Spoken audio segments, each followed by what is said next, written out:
start telling you. I got a little Facebook message today, right? And it said, the economy is doing great. All these things are happening great. But remember to tell the people who have $40 left for the rest of the week with 4 kids how they're going to make it. Let me tell you something. And I want you to listen to me kindly. It is easy to have in the aggregate that the stock market looks great. And for those people who have strong 401ks that are dependent on the stock market, their monies look good. The vast majority of American citizens, they don't see that. But the people that have a voice in this country, the people who you read in magazines, the people who you see on TV, they have a voice. And for the most part, if they're in the top 10, 15, 20%, they're doing okay. But what happened to the rest? The message says what happened to that woman or man or that family that has $40 left for the rest of the week. And there are a lot of people. Go to Apalache, go to the ghettos, go to the barrios, all these places where people are struggling. So you turn on your TV and you see the market's doing well, and your expectation is that I may keep things away because sometime, somehow,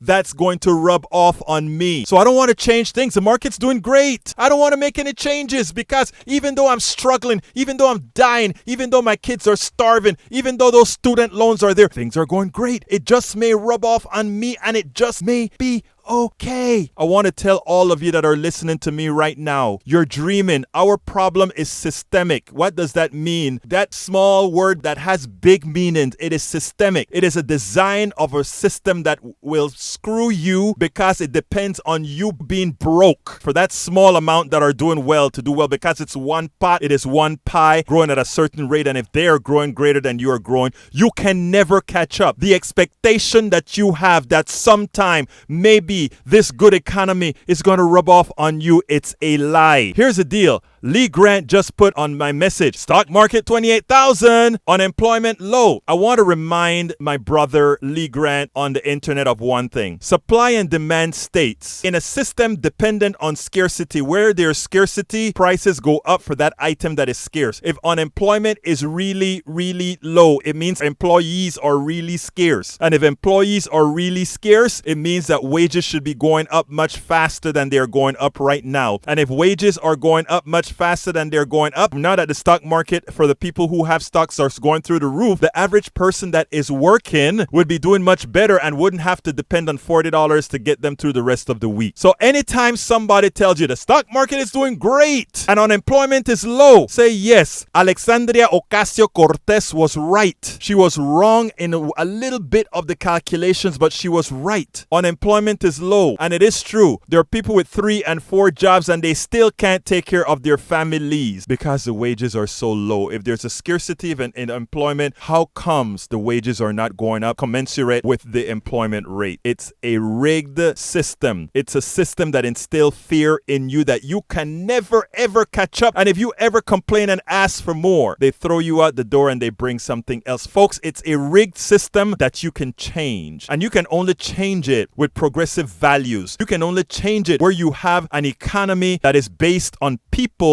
and not an economy based on capital. But I want you to understand this, because President Trump right now is saying, you can't impeach me. Look how good I did for the economy. He should be saying, look how good I did for my people. And you know who his people are? His people are, hear it, rich people. They are doing wonderfully well. I want you guys to understand what I am saying, my brothers and my sisters. This isn't hate of the rich. This isn't envy of the rich. This isn't any of that. This is saying our economy has a problem and you know it. Americans are not lazy people. Americans work hard. Before Lupita comes into this studio, Lupita is working. Our millennials are kicking butt. They just ain't making no money. And paying student loans back. Tell me your story, my dear. You're paying your student loans back. You're still living at home, right? Yes. I feel like that's probably one of the best options for me, because I have this mindset that I don't want to move out. I don't want that responsibility until I have my debt paid off. And, luckily my dad is very understanding of that, and he doesn't it's like, oh, you need to leave the house, I'm kicking you out. I'm very grateful that I have that, but it is like a heavy burden on me, and it's always on my mind. Like when I'm out enjoying myself, I think about, oh, I still have this payment to give. My daughter is a millennial as well.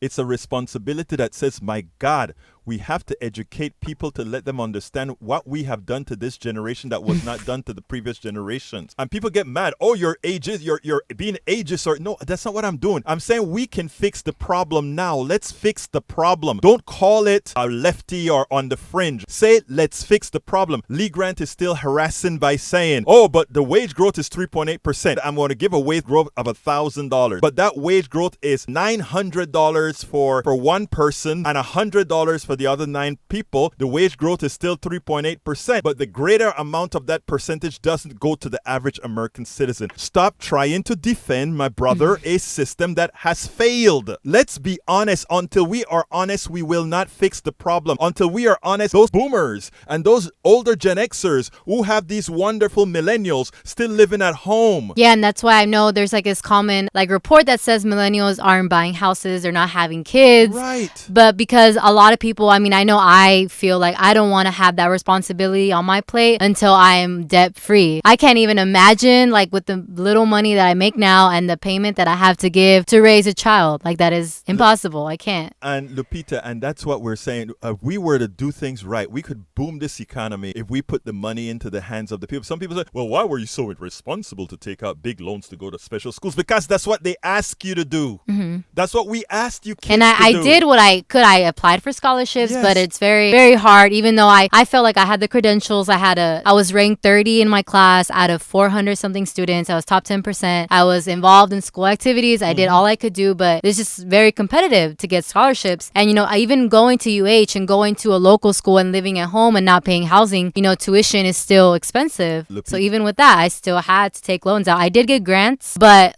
thankfully I did have some grants. But even then, I still had to get loans out to cover the rest of the costs because the grants aren't enough. Your testimony speaks millions. This is what folks must understand, because a lot of people are just having this stuff in silence. You hear, oh, they're not doing X, Y. There is a reason why. As a human, understanding what's going on, that is what we have to do. When I got that message, there's times that you get a message that just touches the heart. When it just says, Definitely. wow, all these things are happening. Wow, the stock market is booming.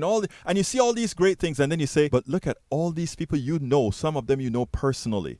They'll never see that. And then there are a lot of people who don't want to make a change to the system because they believe they want that goodness, that greatness, that they want that prosperity to rub off on them. They are given that false belief that that prosperity will rub off on them. It's not coming there because the problem is the system.